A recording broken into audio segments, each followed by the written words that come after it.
Hello all viewers and welcome to instant biology by doctor Neelabh. आज जिस topic के बारे में हम बात करने वाले हैं वो है फेज़ कंट्रास्ट माइक्रोस्कोपी। तो फेज़ कंट्रास्ट माइक्रोस्कोपी को पढ़ने से पहले, शुरू करने से पहले हमें ये जानना ज़रूरी है कि आखिर इसको बनाने की ज़रूरत क्यों पड़ी, क्या नीड थी इसको बनाने की। तो आप में से जिन लोगों ने भी मेरा इससे पहले का जो ब्राइट फील्ड माइक्रोस्कोपी और डार्क फील्ड माइक्रोस्कोपी का लेक्चर था वो पढ़ा होगा, तो उसमें मैंने बता रखा है कि ब्राइट फील्ड माइक्रोस्कोपी जो है उसमें स्टेन करने की बहुत ज़्यादा ज़रूरत पड़ती है। स्टेन क्यों करना पड़ता है? क्योंकि जो ब्राइट फील्ड माइक्रोस्कोपी में जो बैकग्राउंड होता है वो बहुत ज़्यादा ब्राइटली लिट होता है, बहुत ज़्यादा चमकदार होता है। और अगर आपका कोई सेल है ऐसा जो ट्रांसपेरेंट है, जो कि पहले से स्टेन नहीं है, जैसे कि प्लांट सेल्स में क्लोरोफिल होता है वो दिख सकते हैं, लेकिन कुछ ऐसे सेल्स जो ट्रांसपेरेंट हैं जैसे कि कोई माइक्रो ऑर्गेनिज़म है, तो उस केस में क्या होगा, उसको उसमें प्रॉपर कॉन्ट्रास्ट नहीं होगा। ट्रांसपेरेंट आपका सेल होगा और पीछे का बैकग्राउंड जो है वो वाइट होगा, तो इससे आप अंतर नहीं कर पाएंगे कि आपका सेल कहाँ पे है और बैकग्राउंड कहाँ पे।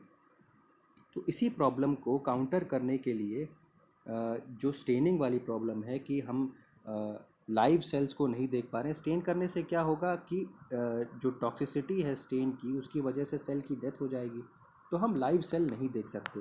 लाइव सेल को हम नहीं देख सकते ब्राइट फील्ड माइक्रोस्कोपी के अंदर।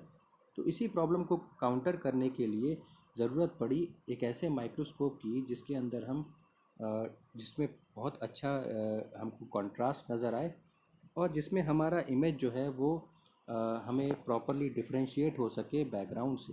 तो इसी पर्पस को सॉल्व करने के लिए हमें ज़रूरत पड़ी फेज़ कंट्रास्ट माइक्रोस्कोपी की। तो ये तो हो गई नीड। अब आगे बढ़ते हैं इसके प्रिंसिपल पे। प्रिंसिपल आपको अलग अलग सोर्सेज में अलग अलग प्रिंसिपल आपको मिल जाएंगे। मुझे जो आगे जिस तरीके से समझाना है मैंने उसके बेसिस पे प्रिंसिपल बनाया है। इसी चीज़ और मोर और लेस हर जगह एक ही मतलब होगा। तो पहले हम रीड आउट कर लेते हैं। इसमें बहुत सारे ऐसे टर्म्स हैं जो शायद आपको पहली बार में नहीं समझ में आएंगे, बट ग्रेजुअली जैसे जैसे लेक्चर आगे बढ़ेगा आपको क्लियर होता जाएगा। तो एक रीड आउट कर लेते हैं पहले प्रिंसिपल को। When light passes through cells, cells की जगह आप कोई भी सैंपल अपना ले सकते हैं। Small phase shift occurs which are invisible to the human eye. In a phase contrast microscope, these phase shifts are converted into changes in amplitude, which can be observed as differences in image contrast. अगर आपने principal को ध्यान से पढ़ा होगा तो इसमें से कुछ चीज़ें हम समझ सकते हैं। सबसे पहली चीज़ क्या है कि जब भी सेल के अंदर से, अगर मैं सी लिख रहा हूँ मैं यहाँ पे, तो सी का मतलब यहाँ पे सेल समझिएगा। सेल्स के अंदर से जैसे ही लाइट पास होती है तो उसमें क्या होता है, कुछ फेज़ शिफ्ट होते हैं। पीएस मतलब फेज़ शिफ्ट मैंने लिखा है। फेज़ शिफ्ट जो है वो नॉर्मल आई से डिटेक्ट नहीं हो सकते। आई को ई लिखा है, इससे डिटेक्ट नहीं हो सकते। बट अगर हम फेज़ कंट्रास्ट माइक्रोस्कोप को यूज़ करें तो इन फेज़ शिफ्ट्स को हम एम्पलीट्यूड में कन्वर्ट कर सकते हैं, एम्पलीट्यूड में कन्वर्ट कर सकते हैं। और इस कन्वर्जन की वजह से क्या हो जाएगा, एम्पलीट्यूड में चेंज होने की वजह से क्या हो जाएगा कि हमें इमेज का प्रॉपर कंट्रास्ट देखने को मिलेगा। इमेज में कंट्रास्ट देखने को मिलेगा जो कि हमारी इमेज को बेहतर बनाएगा। तो यही प्रिंसिपल है फेज़ कंट्रास्ट माइक्रोस्कोपी का। अब आगे हम पहले रे डायग्राम इसका समझ लेते हैं, फिर एक एक चीज़ को, एक एक टर्म को क्लियर करते चलेंगे और वापस आएंगे इस प्रिंसिपल के ऊपर ताकि हमें एग्जैक्टली और अच्छे से समझ में आ जाए। तो आते हैं इसके रे डायग्राम के ऊपर। रे डायग्राम में बहुत सारी चीज़ें आप पहले से जानते हैं। तो इसमें क्या है, सबसे पहले जो आपने ब्राइट फील्ड माइक्रोस्कोपी में भी देखा होगा, ये सोर्स है। सोर्स में हेलोजन लैंप आप यूज़ कर सकते हैं। नेक्स्ट क्या है, एन्यूलर डायफ्रैगम। आपने डार्क फील्ड माइक्रोस्कोपी का लेक्चर अगर नहीं देखा है तो जाके देखें, आपके काफ़ी कॉन्सेप्ट उसमें से क्लियर हो जाएंगे। डार्क फील्ड माइक्रोस्कोपी में एन्यूलर डायफ्रैगम यूज़ किया गया था या एन्यूलर रिंग यूज़ किया गया था। इसका पर्पज़ क्या है, केवल ये जो आप ये वाला जो पोर्शन, जो ब्राइट वाला पोर्शन देख रहे हैं, वही पोर्शन अलाउ करता है लाइट को। बाकी ये वाला जो पोर्शन है, ब्लैक वाला पोर्शन, ये लाइट को आगे जाने नहीं देता। तो बेसिकली एन्यूलर डायफ्राम क्या करता है, लाइट को कट कर देता है, कट कर देता है। तो जितनी लाइट सैंपल या सोर्स से निकल के जा रही थी वो सारी की सारी लाइट आगे नहीं बढ़ पाती। तो ये बेसिक फंक्शन हो गया आपके एनुलर डायफ्राम का। फिर आते हैं कंडेंसर के ऊपर। कंडेंसर का वही काम है, फोकस करना स्पेसिमेन के ऊपर सारी लाइट को। स्पेसिमेन आपका यहाँ पे रखा हुआ है। अब स्पेसिमेन से जब लाइट पास होती है तो स्पेसिमेन की डेंसिटी की वजह से क्या होता है, जो कुछ लाइट जो होती है वो स्पेसिमेन के थ्रू पास होती है और कुछ लाइट उसके अगल बगल से पास होती है। अगर जो लाइट स्पेसिमेन के थ्रू पास हुई है तो स्पेसिमेन की डेंसिटी की वजह से क्या होती है, वो रिटार्ड हो जाती है। रिटार्ड होने का मतलब क्या हो जाता है, स्लो हो जाती है। इसको हम आगे अभी डिटेल में समझेंगे। तो जो लाइट सैंपल के अंदर से पास हो रही है वो रिटार्ड हो गई, और जो लाइट अगल बगल से जा रही है वो अपनी नॉर्मल स्पीड से गई। जैसे कि ये जो सॉलिड लाइन आपको नज़र आ रही है ये नॉन रिटार्डेड लाइट है। इसका मतलब ये सैंपल के अंदर से या सेल के अंदर से पास ना होकर के उसके अगल बगल से पास हुई है। और वहीं अगर आप ध्यान दें तो जो आपको डॉटेड लाइन दिख रही है यहाँ पे, इधर भी दिख रही है, ये डॉटेड लाइन क्या दिखा रही है, रिटार्डेड लाइट रेज। रिटार्डेड मतलब ये सैंपल के अंदर से पास हो रही थी और इसकी स्पीड कम हो गई सैंपल के अंदर से पास होने के बाद। अब ऑब्जेक्टिव लेंस पे ये दोनों लाइटें पड़ती हैं और उसके बाद आगे बढ़ती हैं फेज़ प्लेट की तरफ। फेज़ प्लेट का क्या काम है, जो भी फेज़ शिफ्ट प्रोड्यूस हुआ है उसको कन्वर्ट कर देता है, इस तरीके से उसको चेंज कर देता है ताकि हमें एक डिस्ट्रक्टिव इंटरफेरेंस नज़र आए और हमें जो इमेज थी उसमें हमें प्रॉपर कॉन्ट्रास्ट नज़र आए। प्रॉपर कॉन्ट्रास्ट का मतलब क्या हुआ, उसका बैकग्राउंड जो है वो प्रॉपर जो लाइटेड अप बैकग्राउंड हो और इमेज जो है वो मेरी डार्क हो, इस तरीके का कुछ प्रोड्यूस हो जाए। वो किस तरीके से होता है, फेज़ शिफ्ट उसको करता है। क्योंकि फेज़ शिफ्ट किस तरीके से कर सकता है, जो भी फेज़ डिफरेंस प्रोड्यूस हो रहा था उसको डिस्ट्रक्टिव इंटरफेरेंस में कन्वर्ट करने के बाद। इसके बारे में हम डिटेल में बात करेंगे आगे। तो इतना समझ में आ गया होगा मुझे लगता है। अब आगे चलते हैं।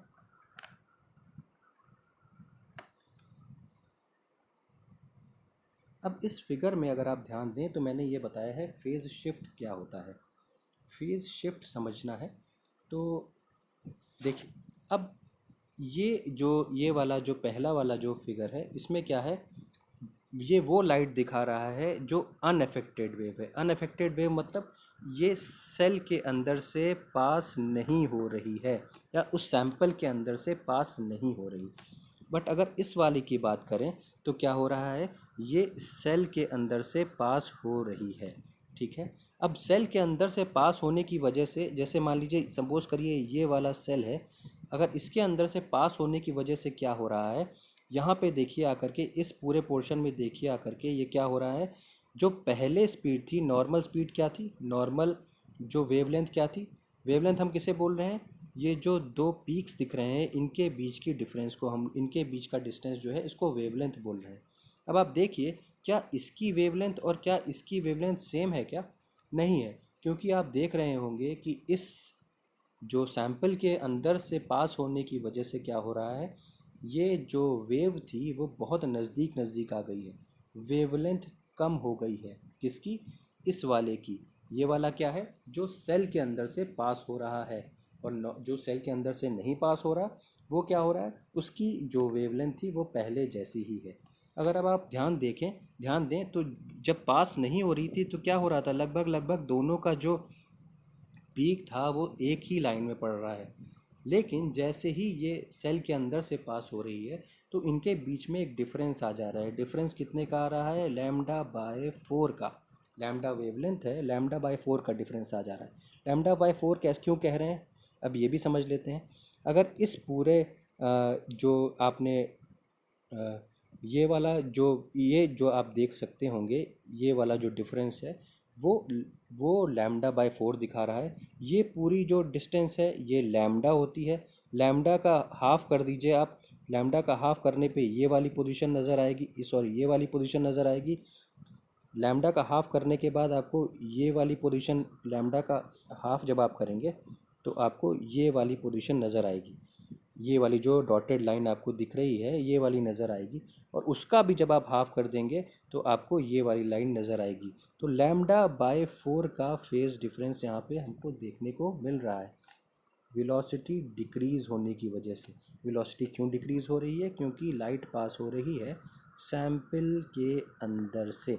ये क्लियर हो गया होगा। इसको एक बार और अच्छी तरीके से समझ लेते हैं, समझने की कोशिश करते हैं। मैं मान लीजिए कि आपके पास एक सेल है जिससे आपको जिससे लाइट पास हो रही है। मान लीजिए ये एक सेल है, ये इसका न्यूक्लियस है, ठीक है। तो हम दो तरीके की इसमें कलर का यूज़ करते हैं। मान लीजिए एक लाइट ये है जो कि अपनी नॉर्मल स्पीड से बढ़ती चली जा रही है, और एक लाइट हम यहाँ बनाते हैं जो कि नॉर्मल स्पीड से अपनी चल रही थी पहले, पर जैसे ही न्यूक्लियस के कांटेक्ट में आती है ये इसकी जो वेवलेंथ है वो कम हो जाती है। अब आपको समझ में आ रहा होगा मुझे लगता है। ये वाली लाइट क्या थी? ये वाली लाइट वो थी जो कि न्यूक्लियस के अंदर से पास नहीं हुई या सेल के डेंसर मटेरियल से पास नहीं हुई। और ये वाली लाइट कौन सी थी? ये वाली लाइट वो थी जो सैंपल के डेंसर मटेरियल यानी कि न्यूक्लियस जैसी चीज़ों से पास हो रही थी। वेवलेंथ डिक्रीज़ हो गई और फेज़ डिफरेंस क्रिएट हो गया कितने का? λ/4 का। यही मैं कहना चाह रहा था। ये चीज़ क्लियर हो गई होगी। अब आगे बढ़ते हैं। एक और मैंने फिगर बनाई है, यहाँ पे एक और फिगर ली है, इसको इसको भी समझते हैं।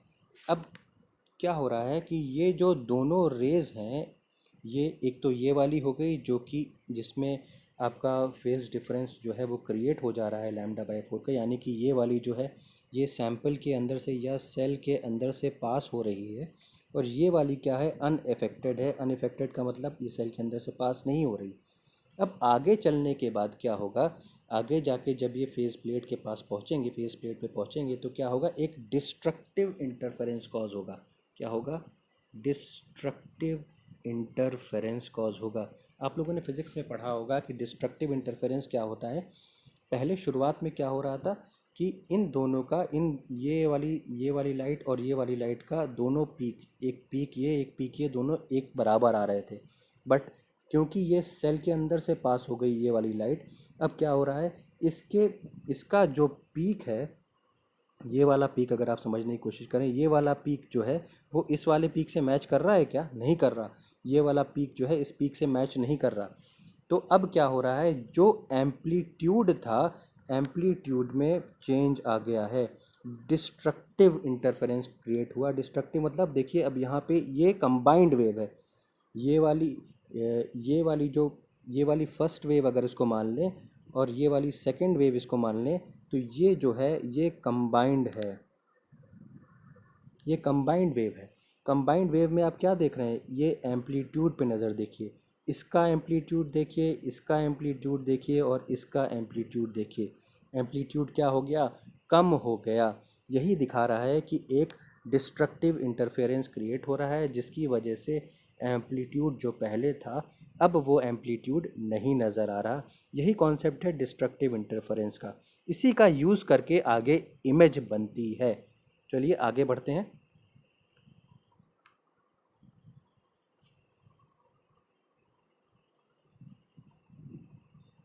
यहाँ पे मैंने दिखाया है कि डिस्ट्रक्टिव इंटरफेरेंस हो कैसे रहा है आपकी क्लियर अंडरस्टैंडिंग के लिए।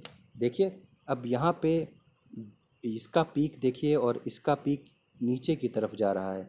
फिर ये आगे जैसे जैसे वेव प्रोग्रेस करती है तो इसका एम्पलीट्यूड देखिए। अगर आप इसको एम्पलीट्यूड देखते जाएंगे, धीमे धीमे आगे बढ़ने पर एम्पलीट्यूड क्या होगा? कम होता चला जा रहा है। एम्पलीट्यूड डिक्रीज़ हो रहा है। क्यों हो रहा है? डिस्ट्रक्टिव इंटरफेरेंस की वजह से। तो यही चीज़ मैंने यहाँ पे दिखाने की कोशिश की है। अब आगे बढ़ते हैं। अब डिस्ट्रक्टिव इंटरफेरेंस क्रिएट हो गया λ/4, समझ में आ गया होगा आपको। अब इस डायग्राम पे नज़र डालिए थोड़ा सा। हमने एनुलर रिंग के बारे में बात कर ली थी, यहाँ पे इसके बारे में बात कर ली थी। इस फेज़ कंट्रास्ट माइक्रोस्कोप के अंदर एक और चीज़ पाई जाती है बहुत इम्पॉर्टेंट, जो है क्या? Phase ring. इसी का काम है आपका कि जो भी आपको फेज़ डिफरेंस मिला है उसकी मदद से क्या करेगा? ये लाइट को स्लो डाउन कर देगा।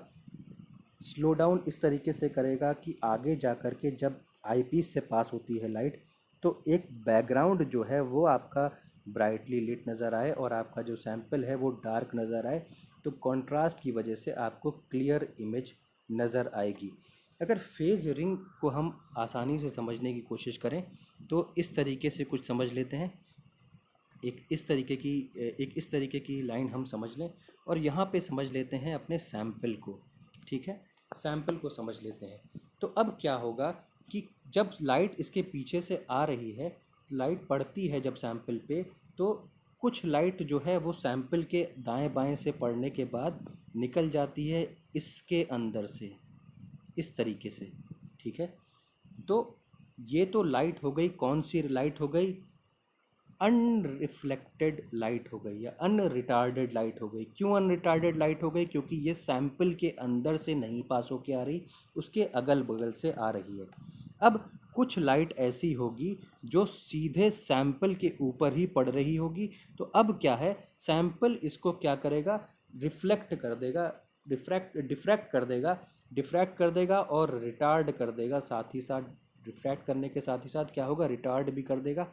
रिटार्ड होने की वजह से क्या होगा और डिफ्रैक्ट होने की वजह से क्या होगा? ये लाइट पास होगी थोड़ा सा बड़ा एंगल लेने के बाद। बड़ा एंगल लेने की वजह से क्या होगा? ये लाइट यहाँ पे, ये जो एरिया है, ये वाला, ये इस एरिया की वजह से क्या होगा? अब ये लाइट यहाँ से और स्लो हो जाएगी, ये लाइट स्लो हो जाएगी। ये वाली लाइट क्या थी? ये वाली लाइट थी फास्ट, ये वाली लाइट थी फास्ट। ग्रीन वाली लाइट जो थी वो फास्ट थी, ब्लू वाली लाइट जो थी वो स्लो हो गई। तो अब जब ये आगे बढ़ करके आईपीस के अंदर जाती हैं तो क्या होता है कि ये जो ग्रीन वाली लाइट है, जो सराउंडिंग लाइट है, जो बैकग्राउंड है, वो ब्राइट कलर का दिखता है। और जो आपकी ब्लू वाली लाइट है, या कि जो सैंपल से स्कैटर होने के बाद आ रही है, वो डार्क कलर की दिखती है। यहाँ पे क्या हो रहा है? बेसिकली जो लैम्डा बाय 4 फेज डिफरेंस है, उसको वो जो अनरिफ्लेक्टेड लाइट है, जो कि सैंपल की अगल बगल टकराने के बाद आ रही है, उसका फेज डिफरेंस क्या हो रहा है? इंक्रीज हो जा रहा है लैम्डा बाय 4 से। और जो लाइट स्कैटर होने के बाद आ रही है सैंपल के अंदर से, उसका phase difference lambda by 4 decrease हो जा रहा है। तो अगर आप इन दोनों को प्लस जोड़ेंगे, lambda by 4 plus lambda by 4, तो लैम्डा बाय 2 की वैल्यू आती है। यही लैम्डा बाय 2 डिस्ट्रक्टिव इंटरफेरेंस के लिए रिस्पॉन्सिबल है।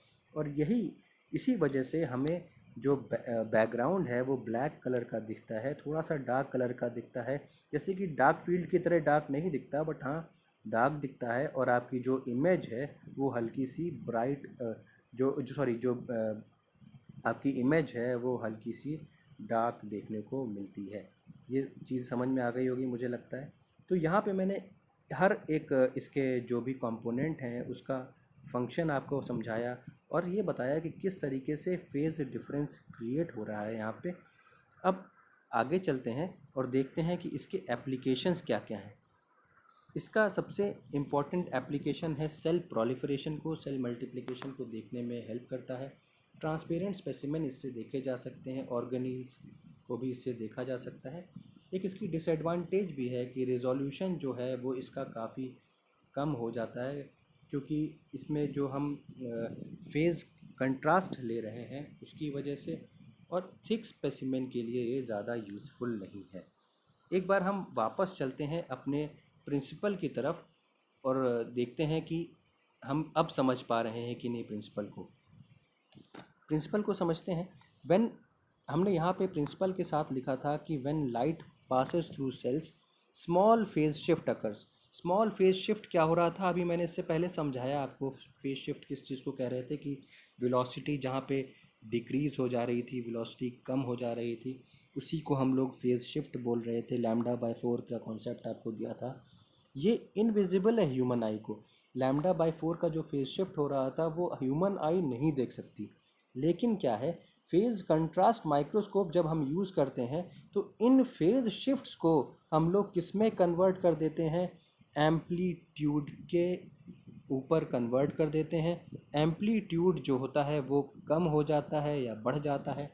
कम हो जाता है, क्योंकि डिस्ट्रक्टिव इंटरफेरेंस देखने को मिलता है। डिस्ट्रक्टिव इंटरफेरेंस क्या हुआ? क्यों हुआ डिस्ट्रक्टिव इंटरफेरेंस?